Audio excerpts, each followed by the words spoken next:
Ah, comme on se retrouve. Bon, écoute, t'es sur Matt Forge Motor et aujourd'hui on va continuer le kit car. Et ça va être vraiment cool. Le kit car, de toute façon, à ce moment-là, maintenant, moi, il est terminé. Voilà, j'ai tout fait, j'ai tout fini. Il y a pas mal de trucs à voir encore. Aujourd'hui, on va s'occuper un petit peu du système de freinage complet. On a le frein à main hydraulique, si je me trompe pas. On a le levier de vitesse, du coup, qui doit être lié. Tu verras, parce qu'en fait, il n'y a pas beaucoup de place. Le pédalier. On a quoi d'autre? On a le réservoir aussi. On va faire des tests de fuite pour être sûr qu'il n'y ait aucun souci. Et on verra après, on mettra un revêtement interne. Comme ça, on sera bon. Ça va être pas mal. À l'heure qu'il est, comme je te l'ai dit, moi j'ai terminé. J'ai terminé, elle va partir. Il y a des choses que je ne fais pas sur ce véhicule, comme la peinture complète, comme la carrosserie en fait, je l'installe mais on la verra pas ensemble. Je fais pas les finitions, j'installe aussi des portes mais on le verra pas ensemble. J'ai installé les sièges, je sais pas si on le voit ensemble, je crois pas. J'ai même les installations des ceintures de sécurité, mais je crois que ça on le verra pas non plus. Mais en tout cas, elle est prête et aujourd'hui on a un max de boulot, donc c'est parti. Bon, maintenant il va falloir s'occuper d'un truc important. Alors il y a le pédalier aussi, d'ailleurs il faut que j'aille le chercher parce qu'il y a des trucs à faire en modif. Alors, ce qu'il y a, c'est que nous on a un... Comment dire, un... Comment on appelle ça déjà, les trucs de transmission? Mince. Tu sais, entre les deux sièges, on a un truc qui nous permet pas trop d'avoir de place parce qu'il est très très large et il est très haut. Tu vois, il est très haut. Donc au final, pour le frein à main, c'est assez problématique. Alors la seule position... La meilleure que j'ai trouvée, c'est le frein à main juste là. Tac.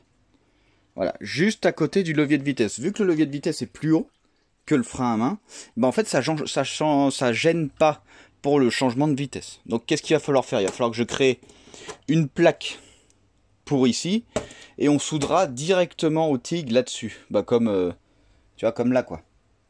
Ça se soude très bien, voilà, ça se soude très bien, donc il faudra juste, tu sais, pour que, comme ça sera bien, et puis comme ça on va souder ça là. Alors je vais aller chercher le, comment on appelle ça, mince, le pédalier. Alors évidemment, hein, j'ai mis le siège en place avant de parler de ça. Tu vois, le tunnel il est très haut, et il est très large, donc on n'a pas trop de choix. Le pédalier, oups, ça fait un peu de bruit, désolé, je vais te montrer un petit peu ce qu'il faut faire. Fermer la porte parce que là la chaleur de dehors elle est extrêmement désagréable. Oups, ça a raté. C'est mieux. Ok. Donc pédalier, l'avantage c'est qu'on peut le mettre à plat. Il y a déjà les trous de vis parce qu'en fait c'était le pédalier normalement pour la BMW, mais en fait je mettrai pas celui-là pour la BMW. Voilà. Donc là qu'est-ce qu'il va falloir faire?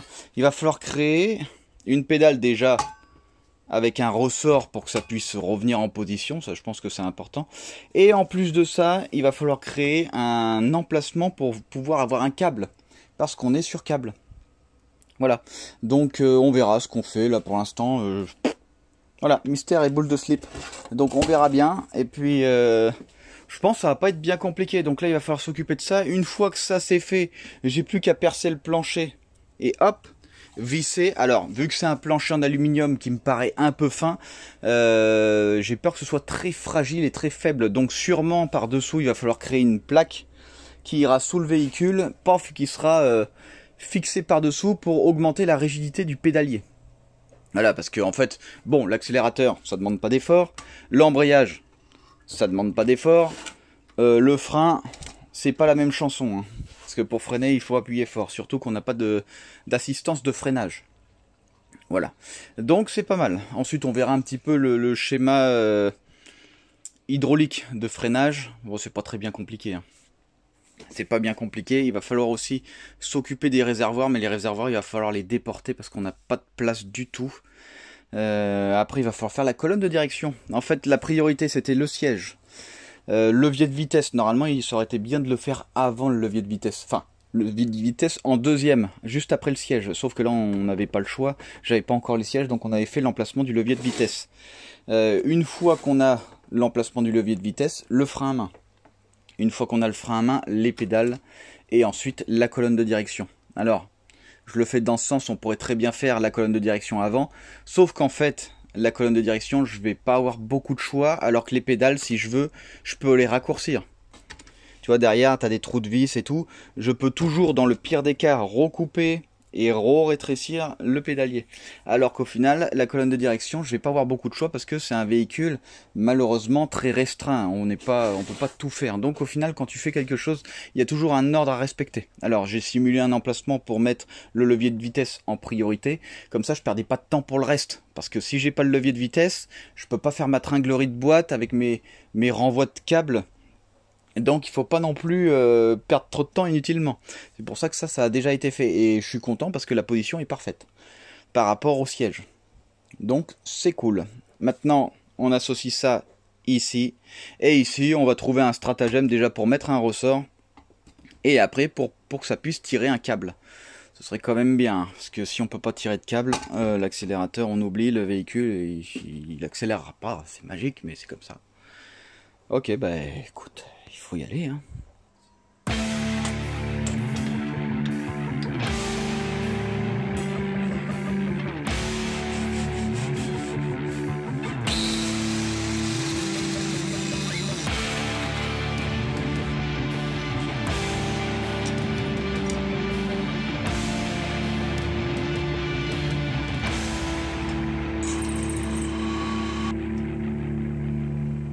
Tiens, il faut que je te parle d'un truc super important. Enfin, si ça se trouve, tu connais, hein, mais...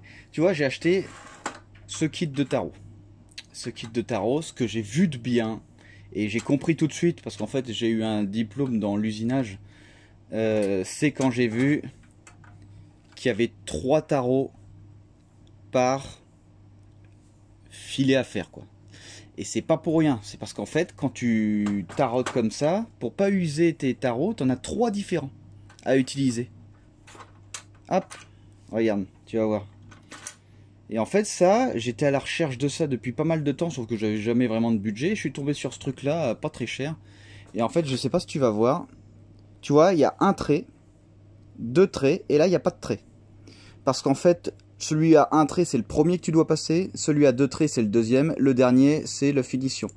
Et tu le vois en fait, le premier est beaucoup moins agressif, le deuxième il l'est un peu plus et le dernier il fait tout le boulot. Et quand t'as pas ça, alors pour de l'aluminium, bon, tu peux utiliser le dernier. Tu vois, c'est pas très, voilà, c'est pas très grave, mais bon, ça s'use plus vite. Et pour l'acier, t'oublies direct. Hein. Il te faut absolument avoir les 3. C'est pour ça que quand t'achètes un kit tarot où t'as, allez, 70 tarots, machin, c'est trop cool, avec je sais pas combien de filières pareil, et qu'au final t'as qu'un seul, t'as que le dernier pour faire tes trucs, et bah à chaque fois tu le fous en l'air, parce qu'en fait bah, c'est normal, il en faut plusieurs pour venir faire un filetage progressif à l'intérieur, tu vois, pour faire un taraudage progressif. Donc voilà, je voulais te montrer ça parce que c'est trop cool. Tu vois, M12 pareil, hein. Hop, hop, avec les traits, tu vois, un trait, 2 traits, pas de trait, et tu vois l'agression, hein, des tarots. Voilà, tu vois la différence d'agression. Il permet de guider surtout celui-là, ce qui est pas mal. Il commence à creuser un peu. Celui-là, il prend le relais et celui-là, il te fait la finition. Évidemment, on voit pas bien parce que ça marche pas bien. Mais bon, voilà, tu comprends. Donc, si jamais t'en as ras le cul comme moi d'avoir des tarots qui ne marchent pas ou qui se foutent en l'air en 2 secondes, c'est parce qu'en fait, il te faut un truc comme ça. Il te faut un truc où il y a 3 tarots pour faire un taraudage. Et voilà. Et ensuite, regarde, hop. C'est fini, tu fermes, tu ranges et tout est propre. Et tes tarots sont pas abîmés. Contrairement à le truc de zob que j'ai là. Et ça rend fou tout ça. Alors...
oui, non, mais j'ai fini, j'ai fini que de percer. Maintenant, je vais faire tout le travail, là. Il y en a pour 2 heures, à peu près.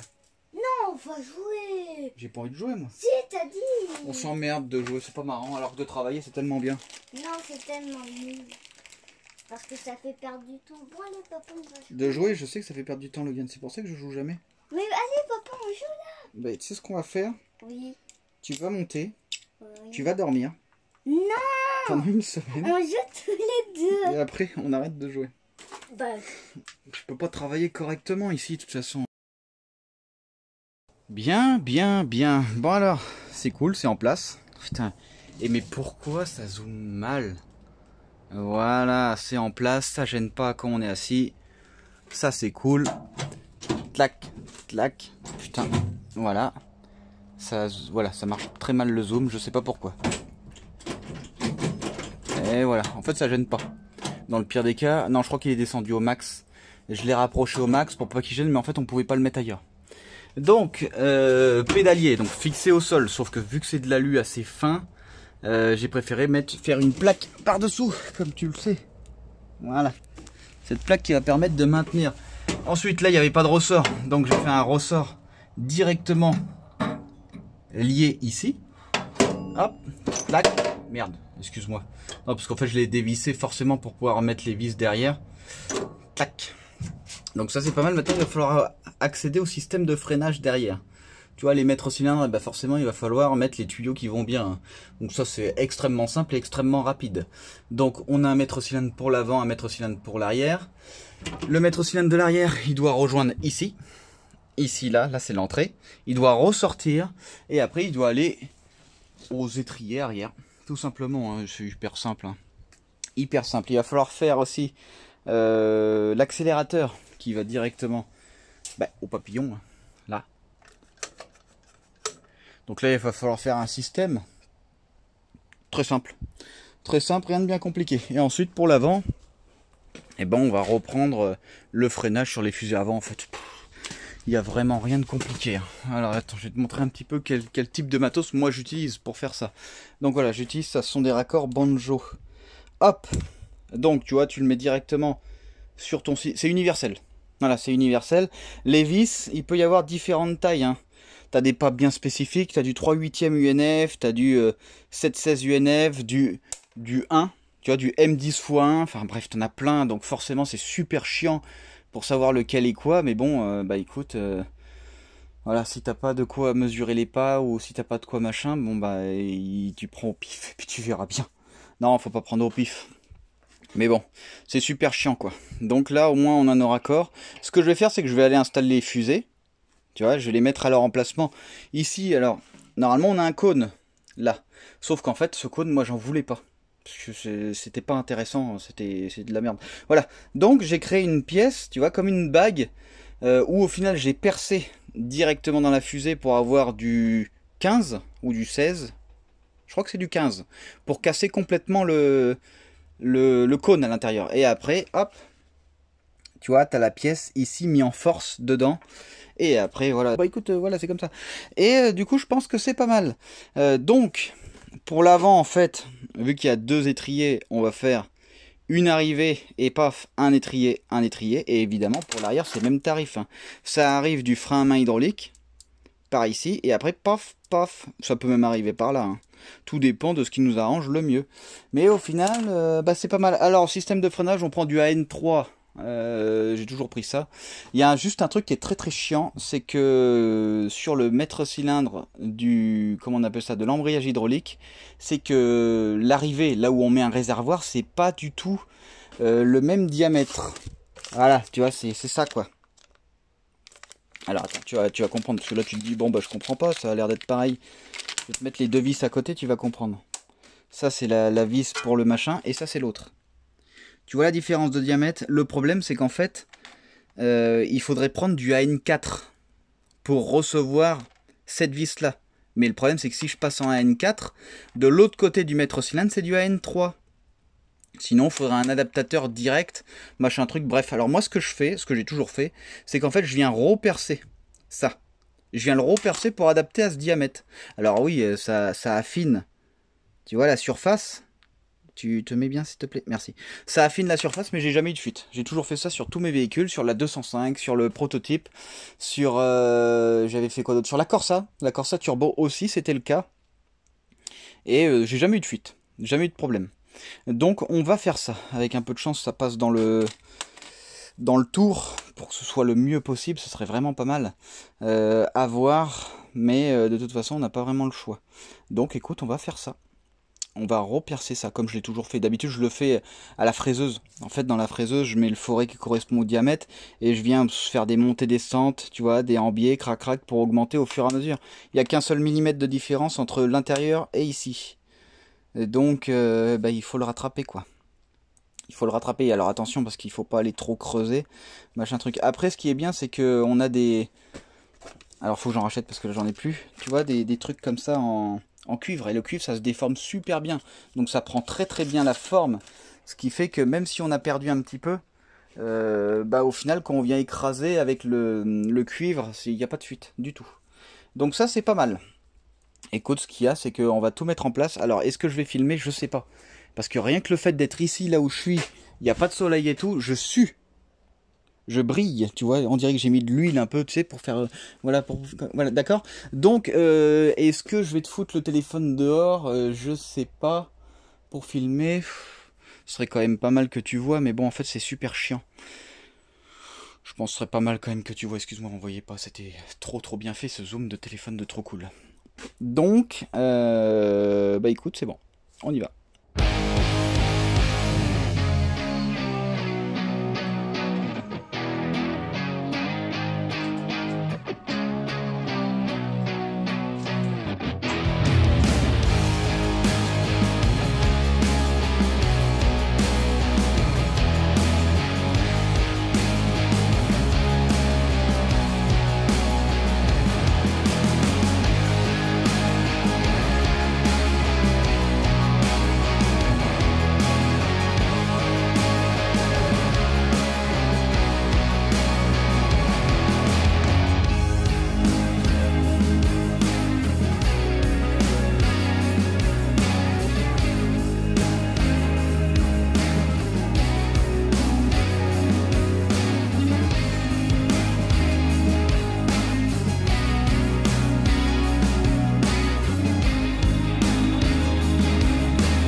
Bon, il va falloir s'occuper d'un truc assez important. Moi, je pense que quand même... Alors, donc, ici, on a le réservoir. Je te mets en plus grand parce qu'on est à peu près... Voilà. Donc, le réservoir d'essence. Donc, évidemment, je l'ai fait sur mesure. C'est pas parfait, c'est sûr. Et en fait, ce que je voulais faire, c'était mettre un revêtement interne dedans, tu vois, pour éviter toutes les fuites. En fait, je l'aurais fait couler le long des soudures à l'intérieur. Paf, comme ça, on aurait eu une étanchéité parfaite. On était sûr, quoi. Il n'y aurait aucun problème. Tu comprends? Sauf qu'en fait, j'appelle une société spécialisée dans tout ce qui est résine Résine et moulure, il s'appelle. C'est d'ailleurs chez eux que j'ai commandé tout ce qu'il faut pour mouler entièrement et sortir en fibre la coque de la Most Wanted. Ils sont super sympas ces gens-là. Et en fait, ils m'ont dit, malheureusement pour le 85, c'est beaucoup trop agressif. On n'a pas de résine pour ça. Et ils m'ont dit, c'est peut-être introuvable même. On sait même pas si ça se fait parce que en fait le 85. Alors c'est pas le 85 en soi le problème. Ça va être les vapeurs qui sont très très agressifs. Ça va être très agressif et ça agresse complètement la résine. D'ailleurs, j'ai parlé un petit peu avec eux et ils m'ont dit, ils vendaient de la résine spécialement pour faire des réservoirs en fibre de carbone. On peut faire des réservoirs en fibre de carbone. C'est vraiment cool, hein. C'est vraiment pas mal. Et évidemment, c'est pour un gain de poids. Donc peut-être que pour un projet, ça pourrait être sympa de faire ça. Le problème, c'est qu'en fait, il faudrait trouver un revêtement interne qui puisse supporter le 85. Donc dans notre cas, hein, pour ce réservoir-là, ce qu'on va faire plutôt, c'est qu'en fait, tu vois, j'ai mis un truc système test, smoke leak machin truc test. Alors on va pas mettre la fumée dedans. Pour voir si on a des fuites, on va le faire différemment, on va utiliser de l'eau savonneuse. Et en fait, on va le mettre tout le long pour voir si on a des fuites. Alors, en fait, c'est super bien. C'est un peu comme ta prise de tension, c'est le médecin. Tu le mets dans ton tuyau ici, moi je vais le mettre là. Ensuite, tu gonfles. Bon, évidemment, tu fermes le truc, hein, sinon ça gonfle pas. Voilà, ça vient, ça fait étanchéité. Parfait. Et du coup, après, tu fais ton test. Bon, évidemment, il faut boucher ici avec un bouchon là. Après, il va falloir boucher l'autre, etc. Il faut quand même, tu vois, faire ça bien. Il faut regarder combien de temps la pression reste. Regarder si elle chute pas. Il va absolument falloir mettre l'indicateur comment on appelle ça, de hauteur de carburant, enfin de la jauge de carburant. Tu vois, super bien. Et je l'ai pris sur AliExpress, c'est super pas mal, vendu directement avec le mano et tout. Donc c'est vraiment cool. Après, si tu as une gestion qui peut prendre en compte, c'est pas compliqué, hein. Tu le mets tout en bas, tu prends ta mesure de résistance, tu le mets tout en haut, tu prends ta mesure de résistance. Voilà. Donc écoute, c'est pas mal. Ou peut-être que c'est une tension, tu vois, une différence de tension entre avant et après. Enfin bref, du coup c'est sympa. Donc il faut absolument qu'il soit en place parce qu'il va falloir vérifier s'il y a des fuites aussi là. Donc là j'ai mis une plaque de 5 mm d'épaisseur, perçage, taraudage, pauvre, comme ça au moins, parce que je peux pas mettre des vis par-dessous. Comment veux-tu que je rentre ma main? Tu vois, je suis pas machin. Et en plus on n'a pas pu souder des vis, des écrous par-dessous puisque c'est de l'aluminium. Donc perçage, taraudage, c'est très très bien. Donc maintenant, qu'est-ce qu'il va falloir faire? C'est simple, il va falloir tout mettre en œuvre pour savoir si on a des problèmes ou pas. Donc faut croiser les doigts parce que j'ai pas trouvé de revêtement interne. Si jamais, là on va pouvoir retravailler au TIG tous les entre parenthèses problématiques qu'il pourrait y avoir. Donc je m'inquiète pas vraiment. Je vais prendre un stylo et puis dès que je vois qu'il y a une fuite, pop, coup de stylo et puis terminé. Donc je pense que ça peut être sympa. Enfin, ça peut être sympa, c'est surtout une étape obligatoire, hein, pour être sûr qu'il n'y ait pas de soucis. Hein. Le carburant, ça se faufile partout, hein, donc si l'air passe, le carburant passe, tu vois. Donc je préfère pas prendre de risques. Musique.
Bon alors, le réservoir, bon, parce que tu sais pas, je sais plus si je crois pas. Écoute, tu vois ce TIG là, ça c'est le TIG chinois de base que j'avais depuis longtemps, qui avait eu des soucis qui avait un problème. Alors je l'ai repris puis il remarche. Non, parce que l'autre que j'ai racheté, malheureusement j'ai dû l'envoyer en réparation parce qu'en fait il marchait plus. Donc il est toujours pas revenu. Ça fait 3 semaines qu'il est parti. Ah ouais, ça fait 2 semaines. 2 semaines. Donc ça veut dire que là je reprends là 2 semaines après ce que tu viens de voir. Donc j'ai réussi à finir à souder avec celui-là. Donc là il y avait à refaire. Il y avait 2-3 endroits où il fallait retiguer. Là on n'a pas de souci. J'ai fait des tests. Je n'ai pas trouvé de fuite. Le problème c'est qu'en fait je peux pas faire des tests haute pression parce qu'on a un très grand volume. Plus le volume il est grand, et plus ça risque de péter si on met de la pression. Là on a que du 2 mm, hein, mais pour un volume très très grand. Donc ça veut dire qu'on a beaucoup de surface de contact. Si tu veux, l'effort va se répartir sur une surface. Donc admettons tu mets un bar, mais t'as 50 mm², ça va pas du tout être la même chose que un bar à 1000 mm². Ça va pas du tout être le même effort. Forcément, c'est le principe P égale S sur S. Donc forcément, quand tu as un grand truc comme ça, j'envoyais moins de 5 PSI, ça gonflait. Ça gonflait ici, donc je n'ai pas pu faire des tests haute pression. Mais le peu que j'ai vu, comme on a vu, hein, il y avait des bulles, bah, au final on a ressoudé ce qu'il fallait. Sauf qu'en fait, je suis pas certain d'avoir pu détecter toutes les fuites. Alors qu'est-ce que j'ai fait? J'ai réussi à trouver quelque chose qu'on peut mettre à l'intérieur. Alors malheureusement on peut pas le diluer. C'est un monocomposant et ça met 7 jours à sécher. Il est assez fluide. Tout ça c'est prévu pour un réservoir de 60 litres. Mais c'est prévu pour un réservoir de 60 litres à 80 litres quand tu veux faire toute la surface à l'intérieur. Là nous ce qu'on va faire, on va longer à l'intérieur tout là où ça a été soudé. C'est ça le but. Une fois que tout a été longé, bah écoute, normalement il n'y aura pas de souci. Bon alors évidemment il va falloir enlever ça, sinon il va rester coincé, collé, la tige qui est dedans. Mais là il va falloir faire tous les contours partout, il va falloir le mettre dans tous les sens pour être sûr que ça prenne bien toutes les soudures. Parce que là le 85, enfin à l'essence, hein, un réservoir d'essence qui fuit, ça craint quand même un peu. Un réservoir de gasoil qui fuit, ça va encore, hein, le gasoil ça prend pas feu comme ça, l'essence oui. Donc je préfère être sûr du coup et de m'occuper de tout ça. Donc c'est pas compliqué, hein. Je vais le remplir par le trou, je vais le poser à plat, toute la surface là sera faite, je vais le poser dans l'autre sens, toute la surface là sera faite, ensuite je vais longer les bords, clac clac, je longerai le dessus et je longerai les bords là et là aussi. Et là après on aura un réservoir sain et sécurisé. Ouais, je pense que c'est bien, je sais pas ce que t'en penses, mais je suis d'accord avec moi-même. Mais est-ce que t'es d'accord avec moi ou pas du tout, non? Bon, d'accord, je vais le faire quand même, de toute façon. Je pense que c'est plus judicieux comme ça.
Bon alors petit récapitulatif de là où on est. Bah oui, parce que vu que je filme pas tout, parce que ça me fait schmout, voilà.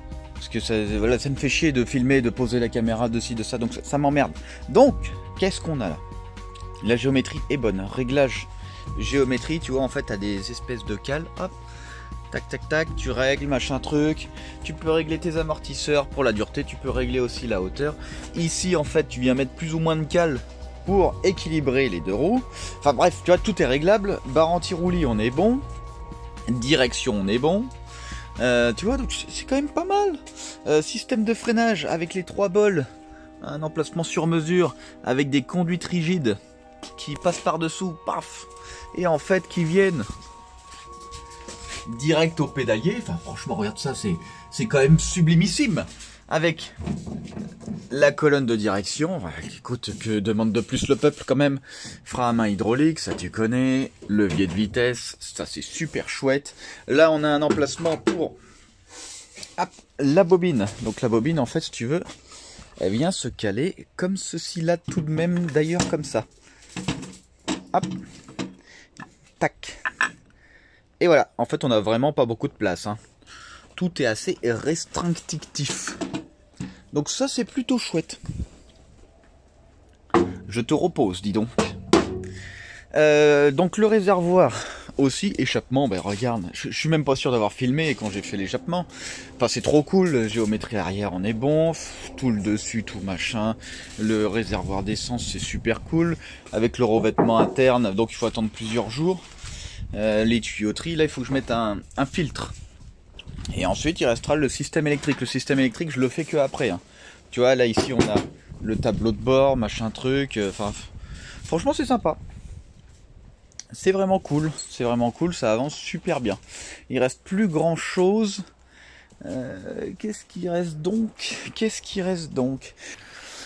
Ah, et bah écoute, c'est bien, c'est bon, on en a fini pour aujourd'hui. Il y a encore 2-3 trucs à voir. Là, on est au moment où il va falloir faire, comme tu avais pu le comprendre, le système électrique. Il y a pas mal de choses à faire. On va devoir faire un tableau de bord sur mesure. On va devoir installer aussi une tablette, parce que c'est la tablette qui fera tableau de bord et puis indication véhicule, donc tour minute, température d'eau, etc., etc. Tout ça. Ça, est-ce qu'on le verra ensemble? On verra la modélisation. Est-ce qu'on verra? Ouais, je pense que je filmerai 2-3 trucs. Parce que j'ai encore un petit réglage sur la tablette pour avoir le tableau de bord bien. On a un écran LCD en tableau de bord, donc ça c'est pas mal. Et il faudra modéliser 2-3 éléments. C'est quand même sympa. Avec l'imprimante 3D, on va sortir ce qu'il faut pour pouvoir maintenir la tablette et pour pouvoir maintenir tous les interrupteurs. Donc on va avoir quoi? On va avoir tout ce qu'il y a sur une voiture normale, hein. On va avoir la marche arrière, on va avoir les feux de croisement, les feux de position, les pleins phares, les clignotants, les warnings qui sont directement associés. Et après, le frein aussi, quand tu freines, il faut que ça s'allume derrière. Le basique pour avoir un véhicule avec toutes les options, quoi. Avec tous les trucs. Enfin, toutes les options. Zéro option, mais tous les trucs. Donc, c'est pas mal. La prochaine fois, comme je te l'ai dit, on s'occupera de la gestion sûrement cartographique, système électrique complet. On verra que le volant moteur d'origine peut pas accepter la gestion. Donc, il va falloir modifier le volant moteur. Parce qu'en fait, sur le volant moteur, il y a des perçages. Et en gros, il y a, je crois que c'est 17 perçages avec 2 perçages manquants. Mais x3, tu vois. Et en fait, notre gestion, elle peut pas prendre ça en compte. Donc, il va falloir percer à d'autres endroits pour augmenter le nombre de trous et d'indications pour le capteur pour que ta gestion puisse le prendre en compte. Ensuite, il va falloir lui donner une roue dentée, parce qu'en fait, c'est ça qu'on fait. On crée une roue dentée en créant des perçages. Entre chaque perçage, t'as une dent. Voilà, entre chaque perçage, tu as une dent. Et nous, c'est ce qu'on fait. On va créer des dents en plus, et après, on lui donnera une configuration qui correspond à la gestion. La gestion, elle peut quand même prendre une liste de configurations, mais là, on va faire en sorte que on en ait au moins un dans la liste. Tu vois, ce serait quand même dommage, sinon, il n'y a rien qui démarre. Hein. Il n'y a rien qui démarre. Donc, c'est cool, c'est sympa. Comme je te l'ai dit, ça tourne, ça roule, ça freine. C'est bon. Pour moi, c'est bon. Est-ce qu'on verra les essais? Je ne pense pas, parce que les essais sont classés secret défense.